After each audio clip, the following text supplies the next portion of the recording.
وہ صحابہ جن کی قبروں میں ان کے جسم 1300 سال تک باقی ہیں. کہنا یہ ہے جس نے اپنی روح کو اللہ کے حوالے کر دیا اللہ اس کے جسم کی بھی حفاظت کرتا ہے. اور جو صرف جسمانی خواہشات کے لیے جی رہا ہے اس کے جسم کا حال تو یہ ہے، ادھر روح نکلی ادھر جسم میں بدبو شروع ہو گئی، ادھر روح نکلی جسم پھلنا پھولنا شروع کر دیا. عزیزان گرام وقار، ہمارے ان جسموں کی اوقات کتنی ہے میں آپ کو بتا دوں. گفتگو کو سمیٹتے ہوئے صرف اتنی بات عرض کروں.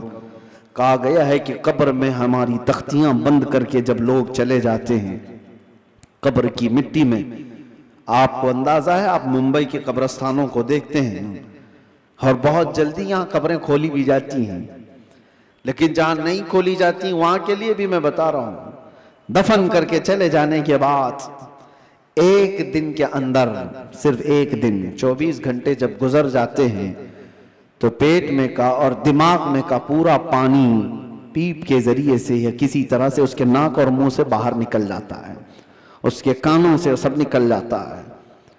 اور اس کے بعد دن جیسے جیسے گزرتے جاتے ہیں اگر قبر کے حشرات یعنی کیڑے مکوڑے اس کے جسم کو کھانے لگ گئے تو بہت جلدی وہ گلنا شروع کر دیتا ہے. 3 دن کے اندر پیٹ پھٹ جاتا ہے اور پیٹ کے پھٹ جانے کے بعد جو تعفن نکلتا ہے اس کی چیزیں سب اس کی باہر ہو جاتی ہیں اور اس کے بعد 9 دن گزر جاتے ہیں یا 10 دن گزر جاتے ہیں تو جسم کی ساری چمڑی پک جاتی ہے، پوری چمڑی، چاہے اس کو جتنی بھی حفاظت سے رکھا جائے، روح نے ساتھ چھوڑ دیا ہے تو اب جسم ترتیب وار ایک ایک چیزیں اس کی ختم ہوتی چلی جاتی ہیں. اس کے ناک سے، اس کے کان سے، اس کے منہ سے گودا باہر نکل آیا، پیٹ پھٹ گیا، اب چمڑی گلنے لگ گئی. پھر اس کے 40 دن گزرنے والے ہوتے ہیں کہ ہڈیاں سب باہر نکلنے لگ جاتی ہیں، دکھتی ہیں، ہڈیوں کا اظہار ہو جاتا ہے، چہرہ کسی حد تک رکھا جاتا ہے. کہا گیا کہ مہینہ گزر جاتا ہے کہ اس کی آنکھوں کی پتلیاں بھی باہر نکل جاتی ہیں. مہینہ 2 مہینہ گزرتا ہے کہ اس کے بعد پھر جسم کے اندر جتنی نرم چیزیں تھی سب نکل جاتی ہیں، پھر ڈھانچہ باقی رہ جاتا ہے اور ڈھانچہ، ہڈیاں بھی اپنے آپ میں ٹوٹنے لگ جاتی ہیں. اس کے پیروں کی ہڈیاں اس کے کمر سے الگ ہو جاتی ہیں، اس کے گھٹنے سے اس کے ران کی ہڈیاں الگ، اس کے بازوؤں کی ہڈیاں الگ. اسی لیے 6 مہینے سال بھر کے بعد جب آپ قبر کو دوبارہ کھود رہے ہوتے ہیں تو پورا ڈھانچہ کسی کو نہیں ملتا، کسی کی گھٹنے کی ہڈی، کسی کے سر کی کھوپڑی اور کسی کے پیر کی ہڈی، یہی سب چیزیں ملتی ہیں، جسم سب چھوڑ چکا ہوتا ہے. یہ وہی جسم ہے جس کو ہم گھنٹوں آئینے کے سامنے سجا رہے ہوتے ہیں، یہ وہی جسم ہے جس کے اوپر ہم اپنی محنت خرچ کر رہے ہیں، چاہے وہ جیم میں جا کر. میں نہیں کہتا کہ فٹ نہیں رہنا چاہیے، فٹ رہنا چاہیے، لیکن یہ نہیں ہے کہ کل محنت ہم اپنے جسم پر لگائیں اور روح کا خیال بھی نہیں کیا کریں. روح کا خیال ہی نہیں کیا تو یہ جسم جس وقت ساتھ چھوڑ دیتا ہے تو میرے عزیزوں بہت برا حشر ہو جاتا ہے. مولا علی کرم اللہ وجہہ الکریم ایک بار قبرستان تشریف لے گئے، قبروں کو سلام کیا، السلام علیکم یا اہل القبور، اور اس کے بعد وہ مولا کائنات ہیں، قبر والوں سے یوں کہتے ہیں کیف احوالکم یا اہل القبور، اے قبروں والے تمہارے حالتیں کیا ہیں. سعید ابن مسیب حضرت علی کے ساتھ تھے.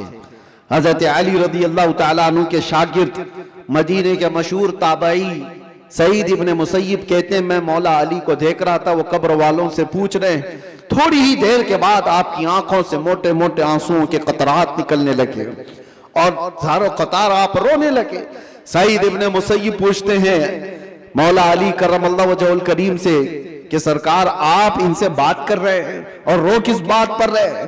مولا علی نے فرمایا میں نے ان سے صرف اتنا پوچھا کہ تمہاری حالتیں کیا ہیں، تو قبر والوں نے مجھے جواب دیا اے علی ہماری کیا حالتیں پوچھتے ہو، اس چہرے کو رب تبارک و تعالیٰ نے بچھوؤں کی غذا بنا دیا ہے جس کو ہم سجایا کرتے تھے، ان بالوں کو جن میں ہم کنگا کرتے تھے پیپ نکل آیا ہے،